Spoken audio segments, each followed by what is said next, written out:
Assalamualaikum. Selamat datang di Kisah Malam Kalian.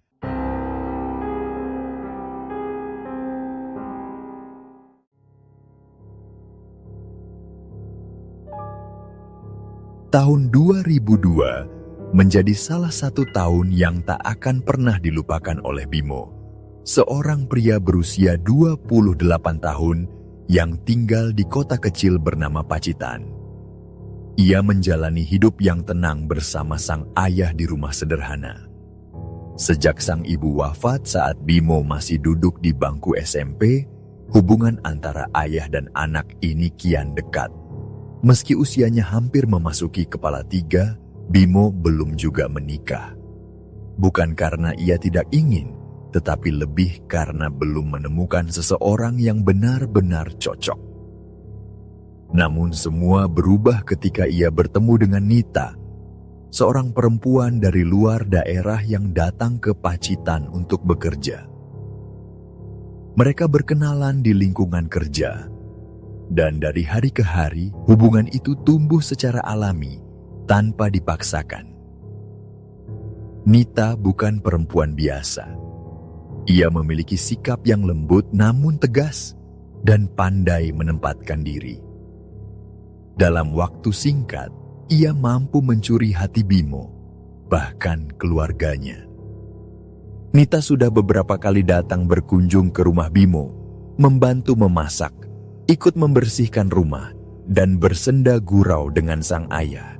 Semuanya berlangsung alami. Namun demikian, hubungan mereka belum sepenuhnya seimbang. Meski keluarga Bimo sudah mengenal Nita, sebaliknya tidak demikian. Bimo dan ayahnya belum pernah sekalipun berkunjung ke rumah keluarga Nita. Hal itu bukan karena mereka enggan, melainkan karena tempat tinggal keluarga Nita cukup jauh, berada di luar wilayah Pacitan, dan sulit untuk dikunjungi secara mendadak. Suatu sore yang tenang, ketika suara azan maghrib baru saja selesai berkumandang dan cahaya jingga langit mulai berubah menjadi kelam, sang ayah membuka percakapan yang sudah lama ia pikirkan. Ia menyampaikan bahwa Bimo sudah cukup umur, dan bila memang hubungan dengan Nita serius, sudah sepatutnya mereka mengenal keluarga perempuan itu secara langsung. Bimo mendengarkan dengan penuh perhatian. Ia tahu, kalimat itu bukan sekadar saran biasa. Itu adalah bentuk tanggung jawab seorang ayah yang ingin memastikan masa depan anaknya tidak dibangun di atas ketidaktahuan. Dalam suasana yang hangat, Bimo menjelaskan bahwa ia memang telah menjalin hubungan serius dengan Nita dan sudah ada arah untuk melangkah ke jenjang pernikahan. Namun mereka masih menunggu waktu yang tepat karena belum membicarakan tanggal atau rencana secara formal. Sang ayah mengangguk pelan, lalu menyarankan agar mereka meluangkan waktu untuk berkunjung ke rumah Nita, bersilaturahmi, dan mengenal keluarganya secara langsung. Bimo menyambut gagasan itu dengan setuju, meskipun dalam hatinya ia merasa gugup. Kesempatan itu muncul ketika Nita memberitahu bahwa 2 minggu ke depan ia akan pulang ke kampung halamannya karena ada hajatan keluarga. Salah satu sepupunya akan menikah dan ia mendapat izin cuti kerja selama beberapa hari. Bimo dan ayahnya pun mencoba mencocokkan jadwal agar bisa ikut bersama. Namun ternyata tidak semudah itu. Ayah Bimo yang masih aktif bekerja dan memiliki tanggung jawab kedinasan di kantor hanya bisa bepergian di akhir pekan, tepatnya hari Minggu. Sedangkan Nita harus berangkat hari Sabtu agar tidak terlambat menghadiri prosesi adat yang dimulai sejak hari itu. Perbedaan waktu keberangkatan ini membuat mereka memutuskan untuk pergi secara terpisah. Nita akan lebih dulu berangkat pada hari Sabtu pagi, sedangkan Bimo dan ayahnya akan menyusul malam harinya. Mereka sepakat untuk tidak memaksakan diri. Nita mengatakan bahwa ia sudah biasa pulang sendiri dan tidak perlu dikhawatirkan. Bimo yang awalnya ragu pun akhirnya mengiyakan. Terlebih karena Nita sendiri yang meyakinkan. Hari yang dinanti pun tiba. Malam minggu itu, langit Pacitan diliputi mendung tipis. Udara agak lembab, sisa hujan sore yang belum sepenuhnya menguap dari tanah. Suara jangkrik mulai mendominasi malam, dan lampu-lampu rumah menyala di sepanjang jalan. Di dalam rumah, Bimo dan ayahnya sibuk bersiap. Sang ayah baru saja pulang dari kantor, masih sempat mandi dan berganti pakaian, sementara Bimo mengecek mobil dan menyiapkan bekal perjalanan. Mereka tak membawa banyak barang, hanya pakaian ganti dan perlengkapan sederhana, mengingat rencana perjalanan hanya untuk 1 malam sebelum kembali ke Pacitan keesokan harinya. Mobil tua berwarna silver, sebuah Carry keluaran lama, menjadi kendaraan andalan mereka. Mesinnya memang tidak lagi sehalus dulu, tapi masih bisa diandalkan. Bimo duduk di balik kemudi, ayahnya di kursi penumpang depan, sambil membawa tas kecil berisi perlengkapan pribadi. Tepat setelah azan Isya, mereka meninggalkan rumah, memulai perjalanan menuju tempat yang belum pernah mereka datangi sebelumnya. Jalanan malam itu cukup ramai di awal, tapi perlahan mulai lengang ketika mereka keluar dari pusat kota. Beberapa kali harus berhenti di lampu merah panjang, dan rencana untuk sampai sebelum pukul 9 malam pun mulai terasa berat. Di tengah perjalanan, ayah Bimo mengeluh lapar. Mereka akhirnya memutuskan untuk berhenti di sebuah warung nasi goreng pinggir jalan yang terlihat masih buka. Warung itu sederhana, hanya beratapkan seng dan diterangi lampu bohlam kuning redup. Aroma bumbu yang digoreng di atas wajan menyambut mereka begitu turun dari mobil. Mereka duduk di bangku kayu yang agak lapuk, menikmati nasi goreng sambil berbincang ringan. Sementara itu, waktu terus berjalan.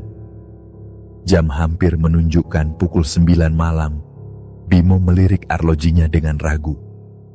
Ayahnya yang melihat kegelisahan itu hanya tersenyum, lalu menyarankan agar tak memaksakan diri mengunjungi rumah Nita malam itu. Lebih baik mencari penginapan terdekat, beristirahat, dan keesokan paginya datang dengan kondisi segar. Bimo mengangguk setuju. Namun ia tak pernah menyangka bahwa keputusan sederhana itu untuk bermalam di tempat asing akan mengantarkan mereka pada sebuah pengalaman ganjil yang sulit dijelaskan oleh logika. Sebuah peristiwa yang hingga kini masih menjadi teka-teki dalam ingatan mereka berdua. Setelah menghabiskan waktu cukup lama di warung nasi goreng sederhana yang mereka temui di pinggir jalan, Bimo dan ayahnya melanjutkan perjalanan mereka dalam kondisi perut yang kenyang dan tubuh yang sedikit lebih hangat. Namun waktu terus berjalan, dan malam semakin menua. Jarum jam di dashboard mobil menunjukkan pukul 9:20 ketika mereka meninggalkan tempat makan tersebut. Bimo kembali ke balik kemudi, menyalakan mesin mobil tuanya yang mulai terdengar berat, sementara sang ayah hanya duduk diam di samping, menatap jalanan di depan dengan pandangan yang tenang namun mengamati. Suasana kota kecil itu telah berubah.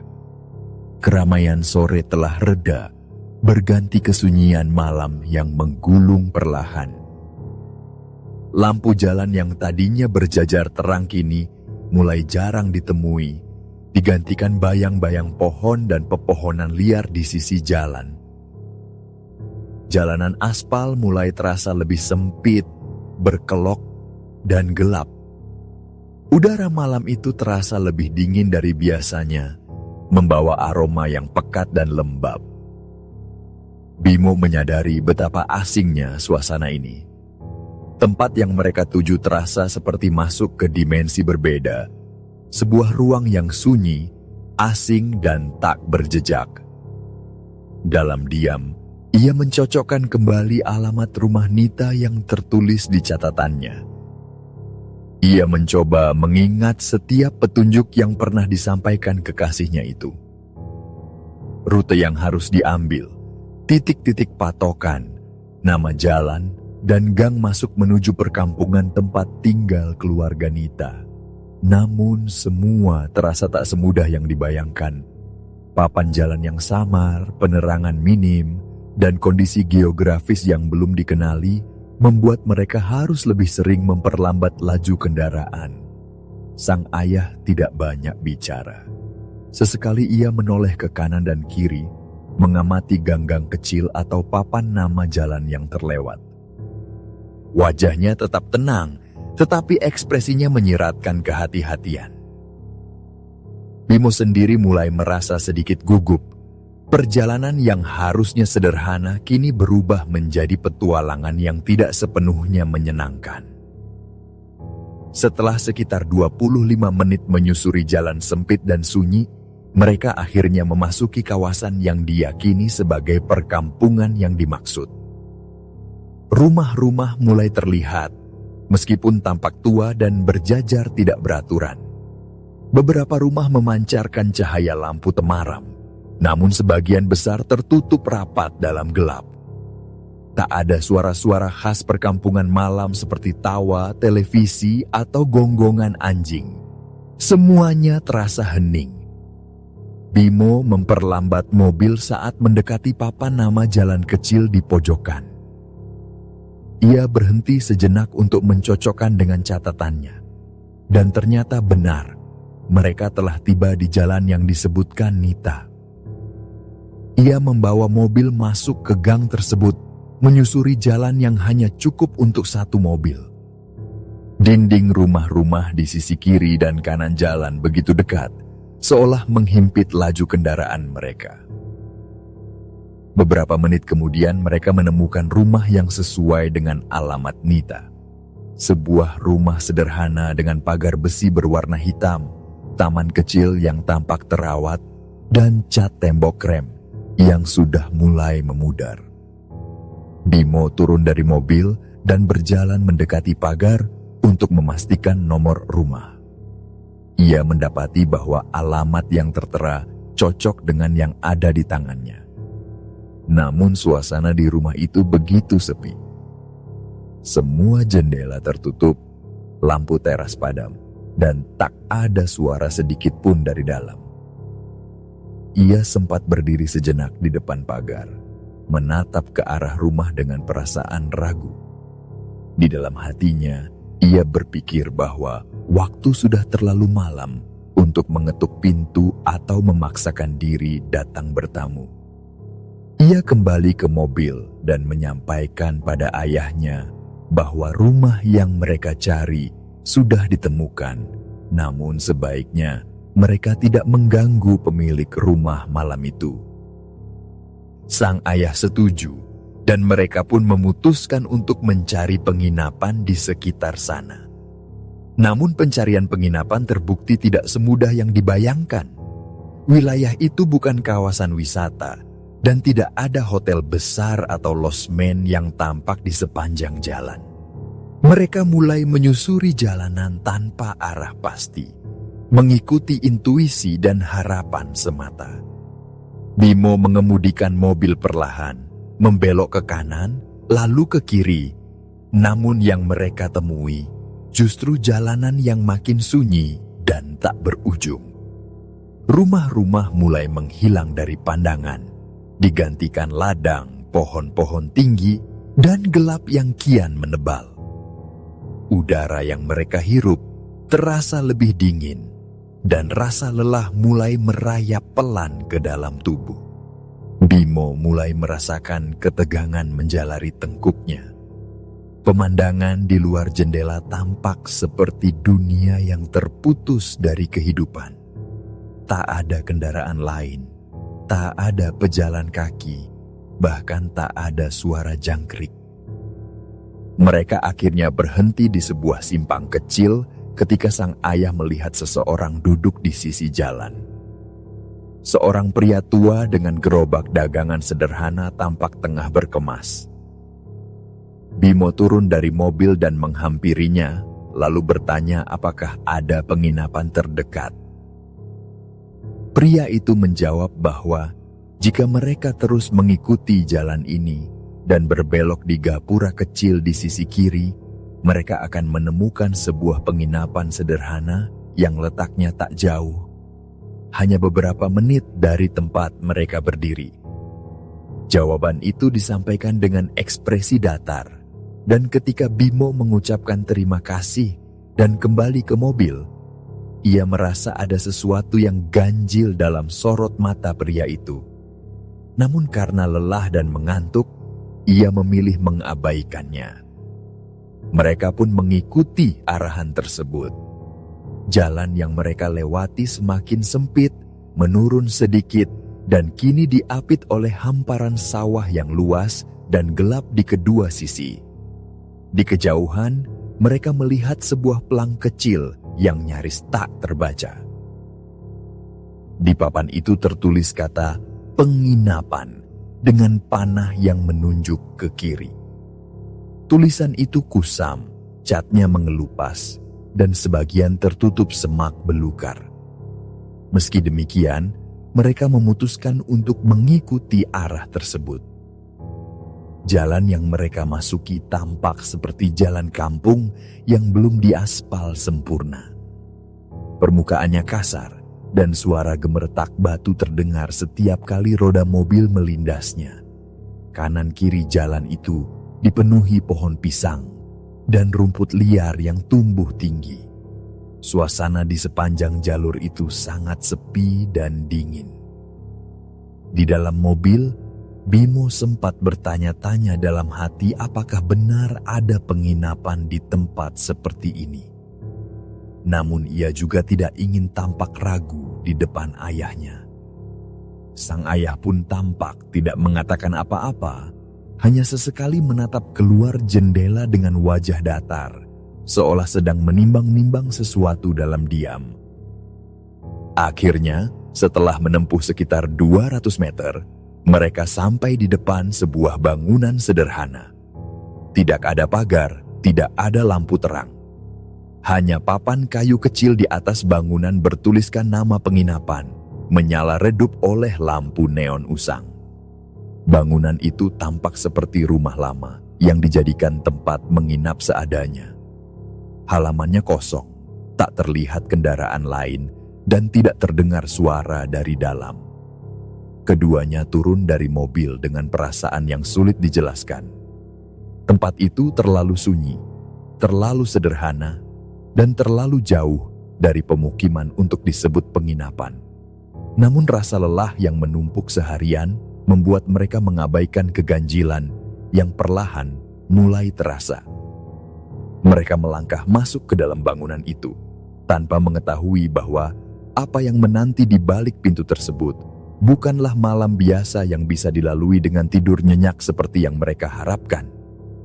Langkah kaki Bimo dan ayahnya menyusuri teras depan bangunan penginapan itu dengan ragu. Di bawah cahaya lampu neon redup yang menggantung miring di sisi atap, suasana di tempat itu tampak sepi dan tak berpenghuni.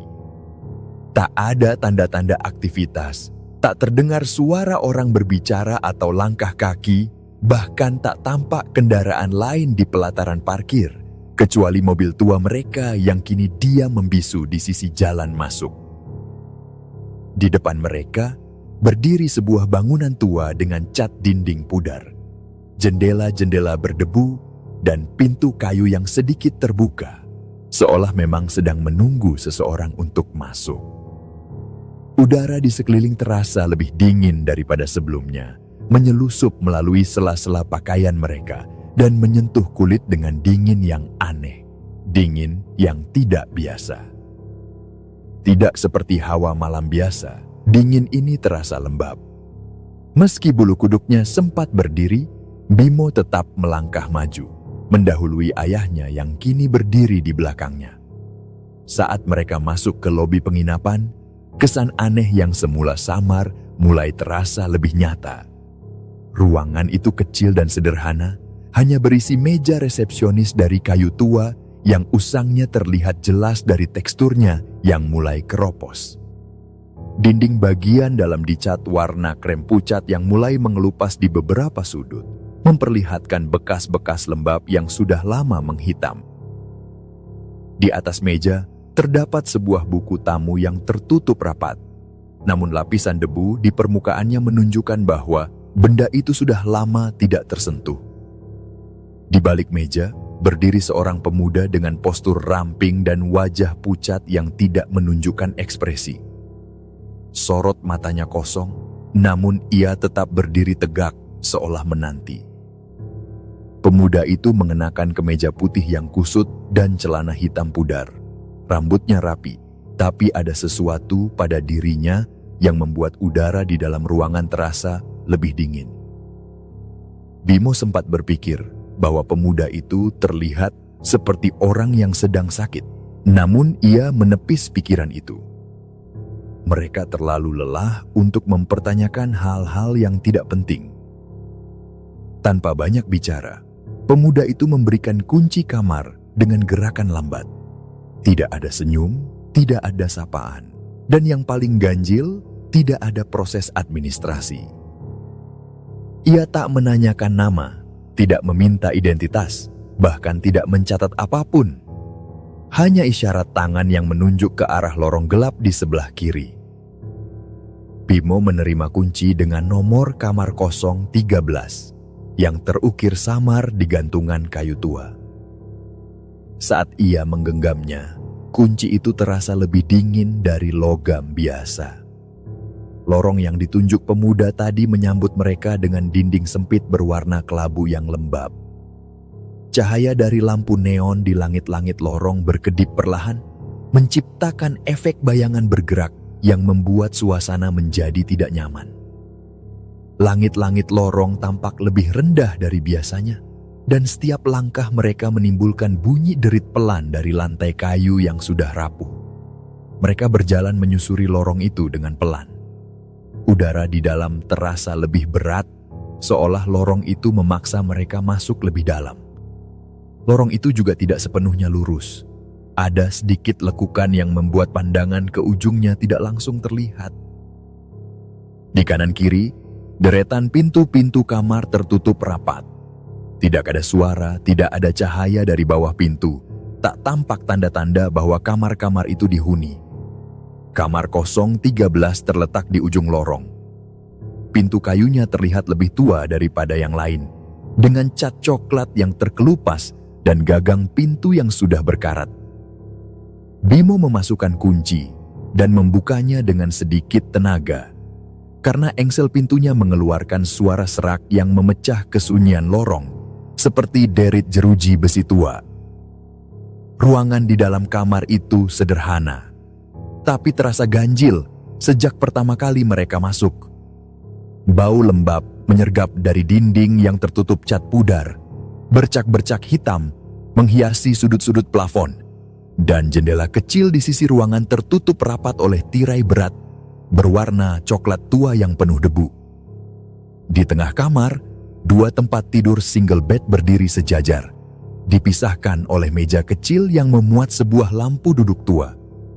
Lampu itu menyala redup, cahayanya lebih mirip cahaya lilin dibandingkan bohlam biasa. Sinar kuningnya tidak menyentuh seluruh ruangan dengan baik, menciptakan sudut-sudut gelap yang membuat bayangan bergerak seperti hidup. Di atas meja itu juga terdapat segelas air dan selembar kain penutup yang entah mengapa beraroma tidak sedap seperti kain lap lama. Kipas angin di langit-langit kamar berputar lambat dengan suara berdecit yang monoton, menciptakan irama samar yang semakin mempertebal kesan sunyi. Bimo membuka jendela, namun yang tampak di luar hanyalah kegelapan total. Tidak ada pemandangan, tidak ada suara binatang malam, bahkan suara serangga pun tak terdengar. Jendela itu seperti menghadap ke ruang kosong yang tak berujung, bukan ke halaman atau lingkungan luar. Setelah menaruh tas kecil dan perlengkapan pribadi, Bimo keluar sebentar untuk memarkir mobil. Ketika ia kembali, suasana di dalam kamar tidak berubah, tetap sunyi dan dingin. Ia berdiskusi sebentar dengan ayahnya mengenai rencana keesokan hari. Mereka sepakat untuk bangun lebih pagi, sekitar pukul 8, lalu bersiap menuju rumah keluarga Nita. Meskipun suara mereka lirih, kata-kata mereka terasa bergema karena tak ada suara lain yang hadir sebagai latar. Mereka pun bergantian membersihkan diri.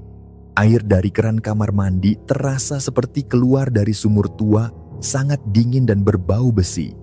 Cermin kecil di atas wastafel sedikit buram, namun cukup jelas untuk memperlihatkan wajah lelah mereka berdua. Saat menatap bayangannya sendiri, Bimo sempat merasa seolah ada sesuatu yang berdiri di belakangnya. Namun saat menoleh, tidak ada siapa-siapa. Perasaan ganjil itu muncul beberapa kali, tapi ia memaksa dirinya untuk tidak terlalu memikirkannya. Malam semakin larut. Mereka bersiap tidur, dan anehnya, meskipun suasana kamar tidak nyaman, tubuh mereka terasa sangat lelah. Rasa kantuk datang begitu cepat, seolah sesuatu menarik mereka untuk terlelap. Mereka berbaring di atas kasur dengan kasur tipis dan bantal keras. Dan hanya dalam hitungan menit, keduanya telah tertidur lelap. Dan malam itu, tidak ada suara yang membangunkan mereka.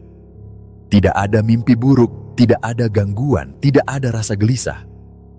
Justru keheningan itulah yang terasa paling tidak wajar. Suasana kamar terlalu tenang, terlalu sunyi. Di balik dinding, lorong penginapan tetap diam. Pintu kamar tetap tertutup rapat. Tidak terdengar suara tamu lain. Dan lampu lorong tetap berkedip pelan, seperti napas makhluk yang tertidur. Malam itu, bangunan tua itu menerima 2 tamu baru.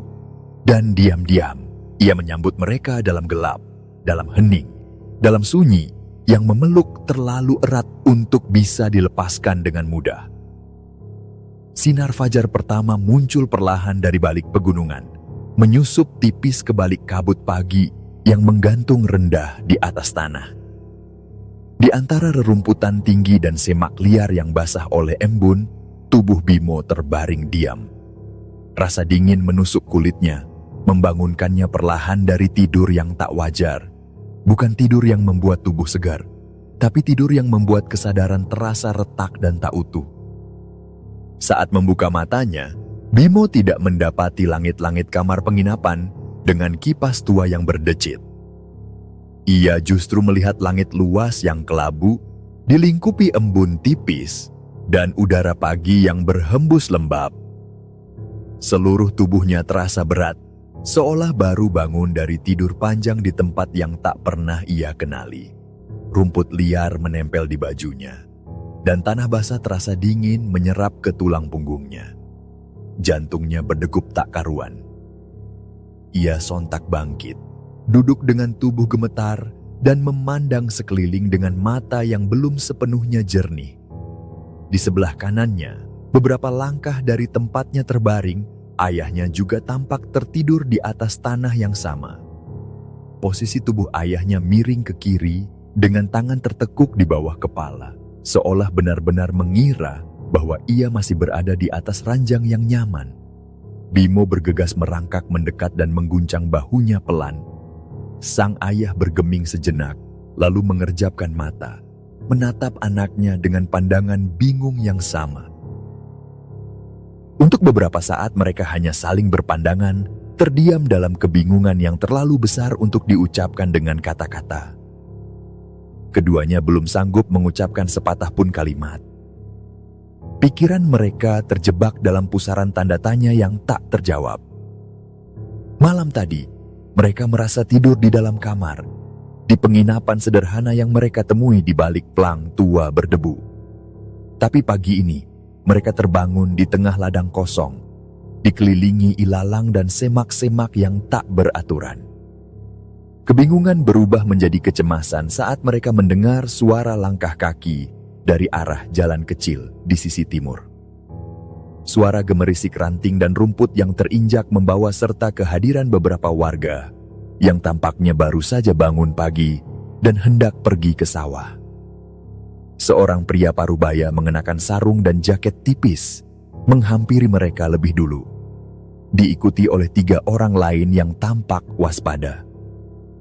Pria itu menatap Bimo dan ayahnya dengan raut cemas, lalu bertanya dari mana mereka berasal dan apa yang sedang mereka lakukan tidur di tengah kebun seperti itu. Bimo menjawab dengan suara pelan dan terbata-bata bahwa mereka berasal dari Pacitan dan semalam sedang dalam perjalanan menuju rumah keluarga calon istrinya. Karena terlalu malam untuk bertamu, mereka memutuskan mencari penginapan dan akhirnya menemukan sebuah tempat yang tampak sah.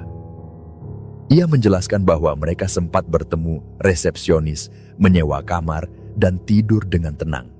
Warga itu terdiam sejenak, kemudian menoleh ke salah satu temannya. Terlihat jelas dari ekspresi wajah mereka bahwa cerita Bimo telah membangkitkan semacam kekhawatiran yang lebih dalam. Salah satu warga perempuan yang tampaknya tinggal di dekat area itu kemudian berkata bahwa tidak ada penginapan di daerah itu. Bahkan selama belasan tahun ia tinggal di desa tersebut, tidak pernah sekalipun ada bangunan berdiri di sekitar tanah kosong itu.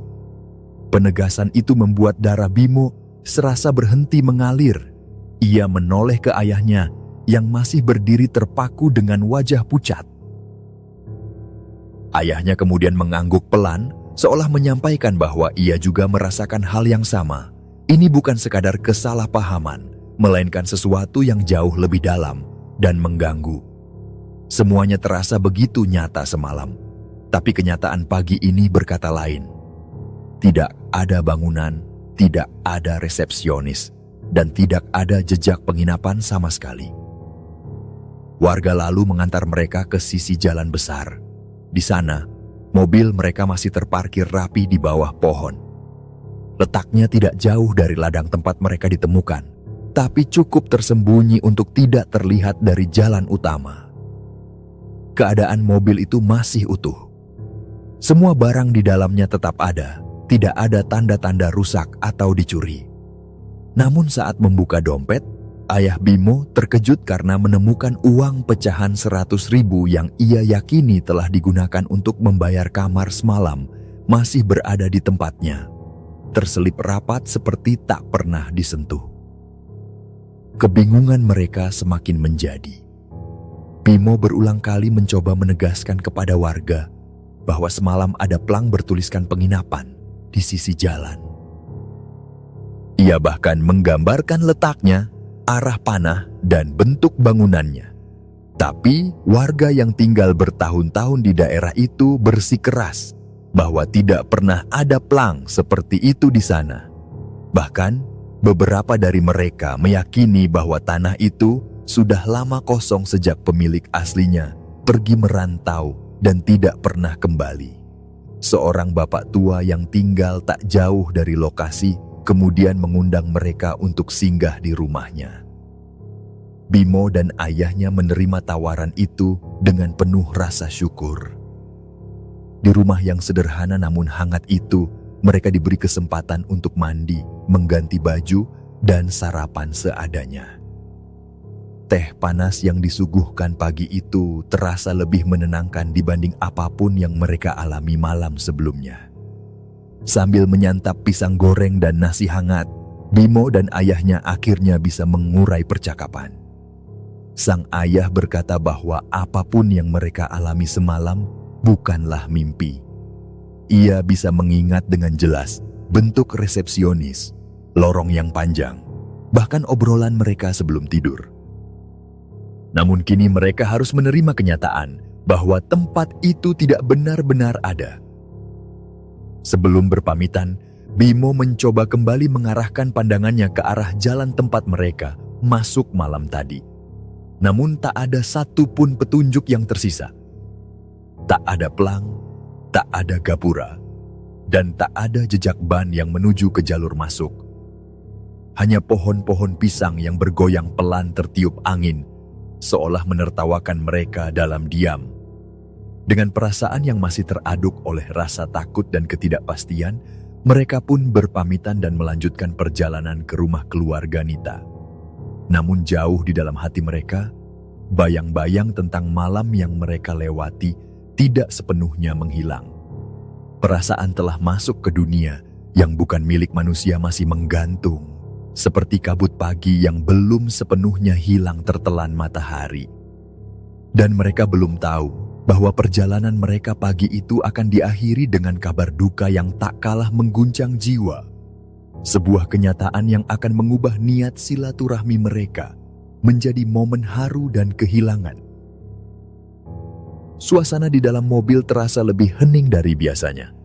Tak ada perbincangan yang mengalir seperti sebelumnya, hanya bunyi mesin tua dan derak ban yang melintasi jalan sempit yang mulai ramai oleh lalu lalang warga desa.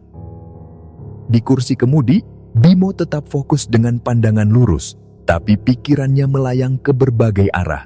Tentang penginapan yang ternyata tak pernah ada, tentang uang yang kembali ke dompet tanpa penjelasan, dan tentang maksud mereka ke tempat ini, berkunjung ke rumah keluarga perempuan yang hendak ia nikahi. Ayahnya duduk diam di sebelahnya, menatap keluar jendela dengan ekspresi yang sulit dibaca. Dari sorot matanya, Bimo tahu sang ayah sedang merenungkan banyak hal. Bukan hanya tentang kejadian semalam, tapi mungkin juga tentang perjalanan hidup mereka yang sebentar lagi akan memasuki babak baru. Menerima kehadiran keluarga baru, menyambut calon menantu perempuan. Mereka menyusuri jalur utama desa, lalu membelok ke sebuah gang sempit yang tampak familiar. Di kiri kanan jalan mulai tampak warga yang berdiri di depan rumah, mengenakan pakaian sopan, beberapa di antaranya membawa alas duduk atau payung kecil. Jalanan menuju rumah Nita terasa lebih hidup dibanding malam sebelumnya yang sunyi dan penuh tanda tanya. Tapi meski penuh orang, suasana itu bukan suasana perayaan. Ada ketenangan yang berbeda, ada kepasrahan yang terasa di udara. Begitu mendekati rumah yang mereka kenali dari perjalanan semalam, Bimo memperlambat mobil dan berhenti di pinggir jalan. Beberapa kendaraan lain tampak sudah terparkir dan sejumlah kursi plastik berjajar di teras rumah. Di halaman, terlihat tenda biru terpasang dengan kain putih melambai pelan diterpa angin pagi. Beberapa orang berkumpul di bawah tenda, mengenakan pakaian hitam atau putih, duduk dalam diam dengan kepala tertunduk. Bimo dan ayahnya turun dari mobil. Keduanya mengenakan pakaian rapi, namun langkah mereka terasa berat. Bimo bisa merasakan jantungnya berdegup lebih cepat, bukan karena gugup seperti saat pertama kali bertemu keluarga kekasih, tetapi karena firasat yang pelan-pelan tumbuh sejak dari kejauhan. Ada yang tidak beres. Ada sesuatu yang tidak semestinya terjadi. Saat mereka melewati pagar rumah, suasana di dalam terasa lebih hening dari yang mereka bayangkan. Aroma bunga melati bercampur air mawar menyambut dari dalam rumah.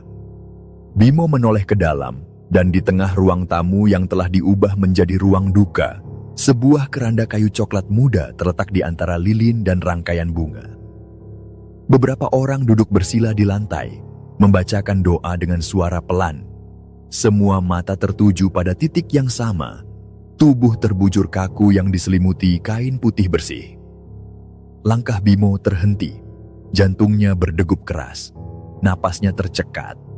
Tak perlu penjelasan panjang untuk mengerti siapa yang ada di balik kain kafan itu. Dari arah dalam rumah, Nita muncul dalam balutan gamis hitam dan kerudung abu tua. Wajahnya sayu, kelopak matanya membengkak, dan matanya merah karena terlalu banyak menangis. Saat melihat Bimo berdiri di ambang pintu, ia sempat terdiam, lalu bergegas menghampirinya. Tubuhnya gemetar dan dalam hitungan detik, ia memeluk Bimo erat-erat. Tubuh perempuan itu menggigil, dan isak tangisnya pecah tanpa bisa ditahan. Dalam pelukannya, Bimo merasakan beban yang sangat berat. Bukan hanya karena kesedihan Nita, tetapi karena penyesalan dalam dirinya sendiri. Ia datang dengan niat memperkenalkan diri secara resmi, hendak meminta restu dari seorang ibu yang dibanggakan oleh kekasihnya. Namun saat akhirnya sampai, sosok itu telah pergi, lebih cepat dari waktu yang mereka rencanakan.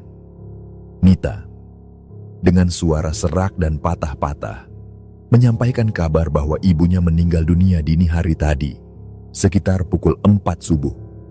Tak ada sakit serius sebelumnya, hanya kelelahan setelah membantu persiapan hajatan keluarga. Semalaman, sang ibu sempat duduk di ruang tamu, lalu menunaikan sholat malam seperti biasa. Tapi setelah itu, ia mengeluh dadanya sesak, dan tak lama kemudian tubuhnya ambruk dan tak sadarkan diri. Saat dibawa ke klinik terdekat, nyawanya tak tertolong. Bimo hanya bisa mengangguk pelan. Kata-kata terasa terlalu sempit untuk menggambarkan perasaan yang meluap-luap dalam dirinya. Ayahnya juga berdiri dengan wajah murung, kemudian mengulurkan tangan dan mengusap pundak Nita sebagai bentuk empati yang tak terucap. Keluarga Nita kemudian mempersilahkan Bimo dan ayahnya masuk.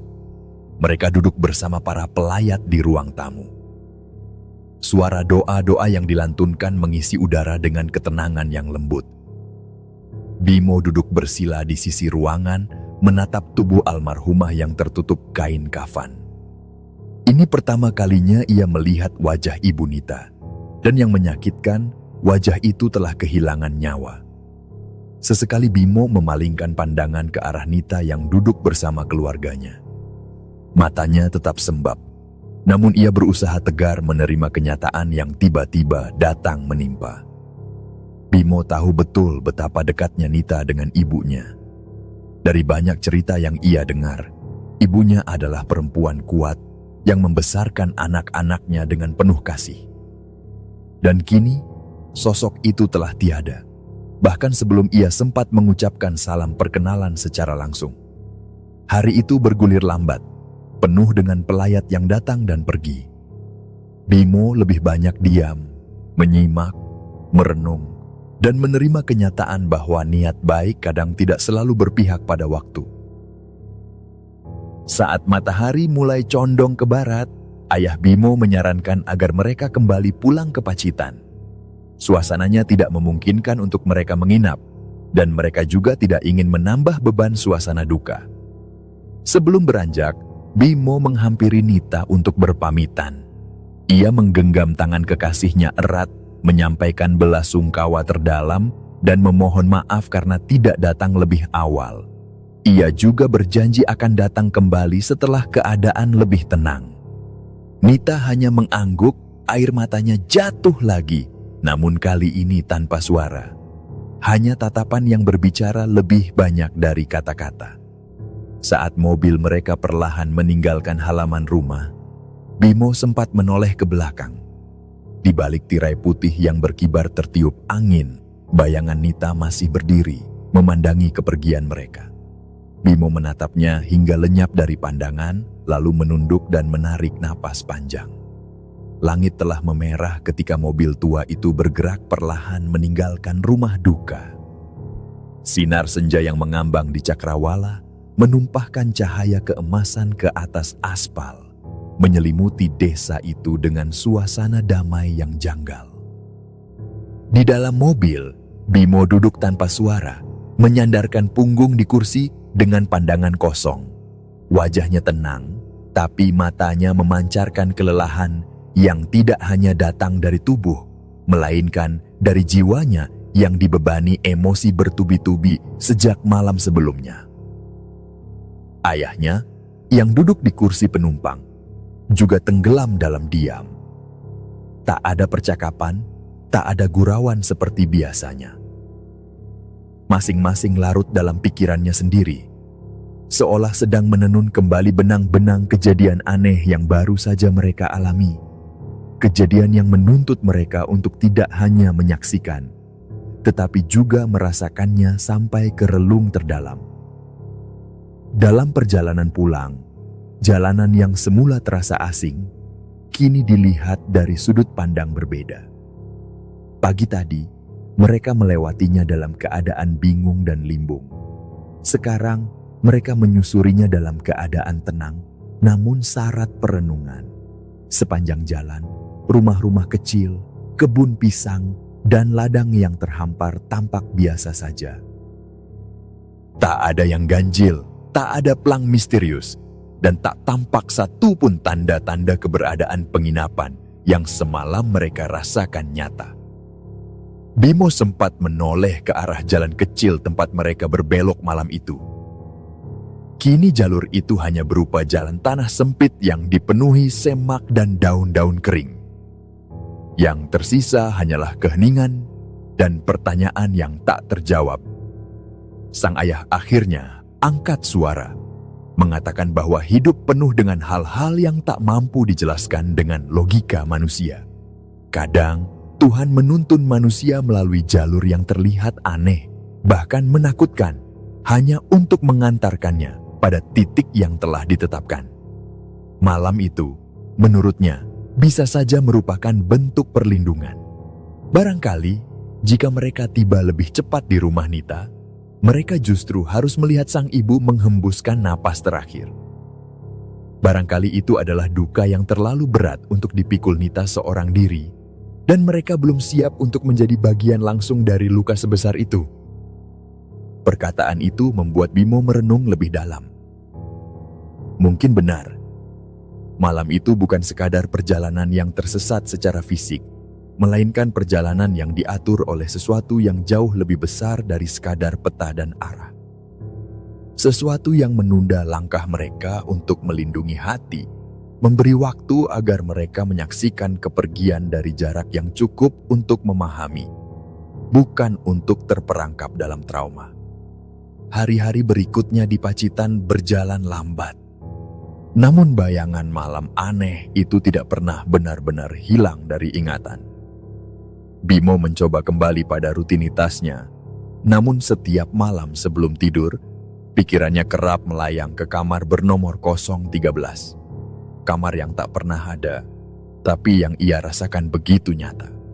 Bahkan bau lembabnya, suara kipasnya, dan lorong sempit yang berkedip dalam cahaya redup masih terpatri kuat dalam memorinya.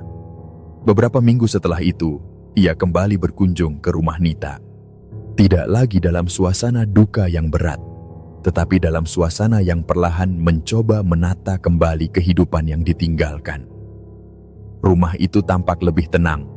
Tenda telah dibongkar, para pelayat telah kembali ke rumah masing-masing, dan bunga-bunga di halaman mulai layu bersama waktu.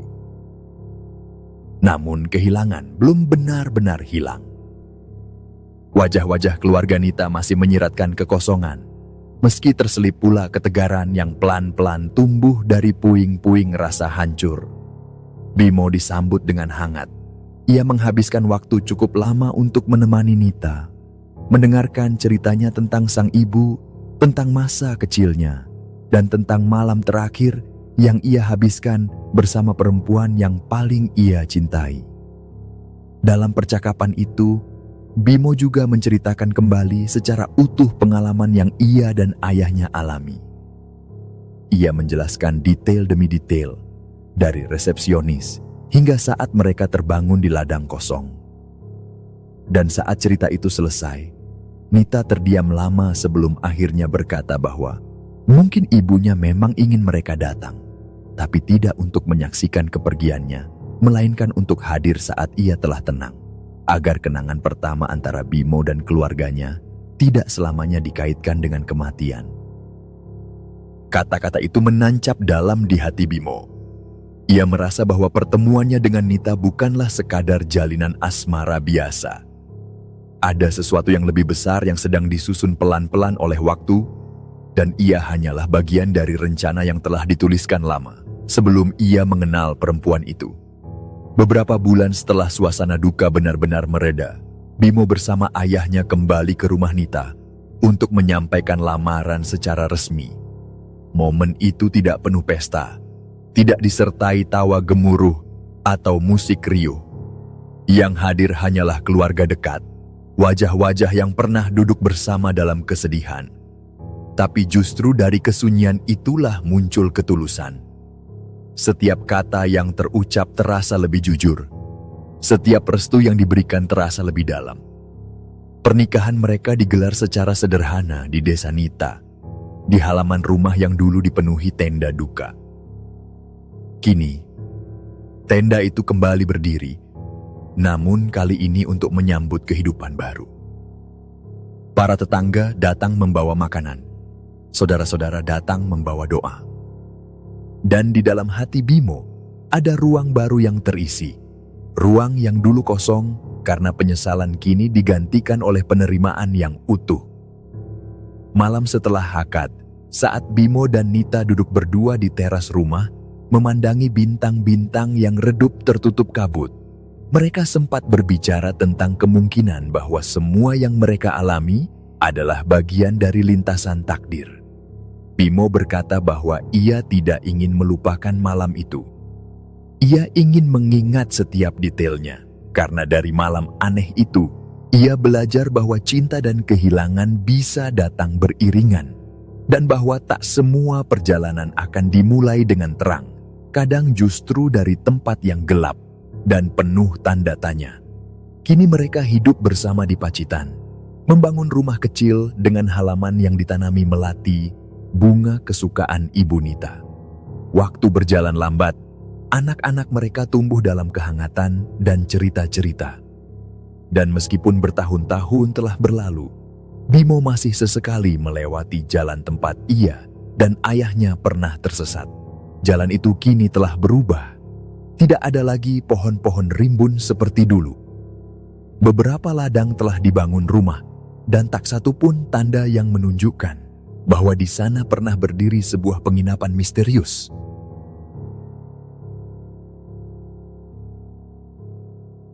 Baiklah, sekian dulu cerita kami kali ini. Kami mohon maaf apabila ada kesalahan dalam perkataan dan pengucapan saat membawakan cerita. Terima kasih banyak untuk Bimo yang telah membagikan ceritanya.